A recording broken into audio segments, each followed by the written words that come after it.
Bonjour, c'est Ludovic, votre analyste indépendant, et voici ma mise à jour hebdomadaire concernant mon avis sur le SCP-500. Alors, comme met un graphique de 3 mois sur une unité journalière. Alors, cette semaine ici est une semaine un peu neutre. En effet, le point d'ouverture correspond quasiment au point de clôture.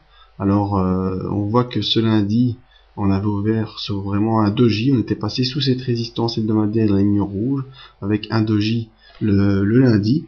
Alors j'avais directement estimé qu'on pouvait avoir un rebond pour former une étoile du matin. Rebond qui s'est effectué le mardi. En effet, on avait une belle étoile du matin qui se formait ici, malgré que nous étions sous la M150.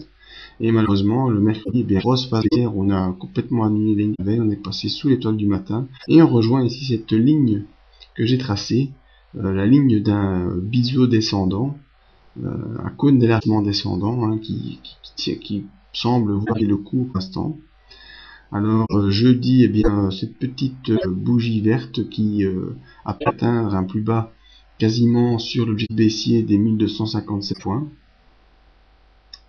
Et aujourd'hui, vendredi, petit rebond qui vient tester la ligne hebdomadaire mais qui arrive vraiment pas à gagner grand chose. D'ailleurs, je suis un peu pessimiste pour la suite, parce que ça pourrait plutôt s'apparenter à un pullback plutôt qu'à un rebond. En effet, on a dû tester la ligne hebdomadaire et le cours a été rejeté.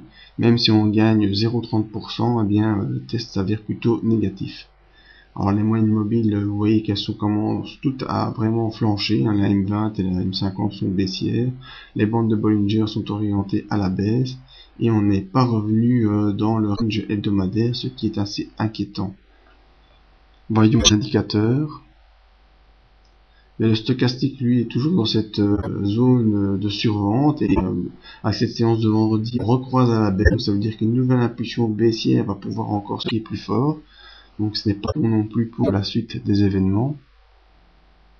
Au niveau des volumes, on voit ici que cette semaine a été plutôt consacrée à des rachats à bon compte, mais les volumes, on vient de très très haut et on est redescendu ici. Et d'ailleurs, la courbe des volumes est en train de s'incliner vers le bas, ce qui n'était plus arrivé depuis des mois et des mois.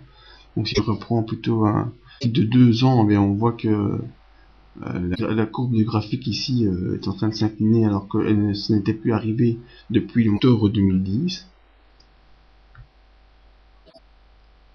Je reprends le MACD, le MACD, on va prendre un graphique un peu plus près, sur le court terme qui nous intéresse. Le MACD, lui, est toujours bien baissier, sous son signal, continue à s'enfoncer. L'histogramme est en train de légèrement remonter, pour l'instant il n'y a pas de croisement à la hausse qui s'annonce. Donc dans le court terme, tant au niveau des indicateurs qu'au niveau du graphique, je suis un peu pessimiste là, pour la semaine prochaine. Il faudrait vraiment qu'on puisse repasser rapidement au-dessus de cette ligne rouge, la ligne de résistance hebdomadaire, c'est-à-dire repasser au-dessus des 3290 points pour la semaine prochaine, afin de pouvoir être optimiste pour la suite des événements. En tout cas, actuellement, le SCP reste toujours dans sa phase baissière. Je vous remercie pour votre écoute. Vous pouvez me rejoindre sur le site pour voir les autres analyses d'indices de matières premières ou d'actions, ou le mail pour me poser vos petites questions. Merci et à bientôt.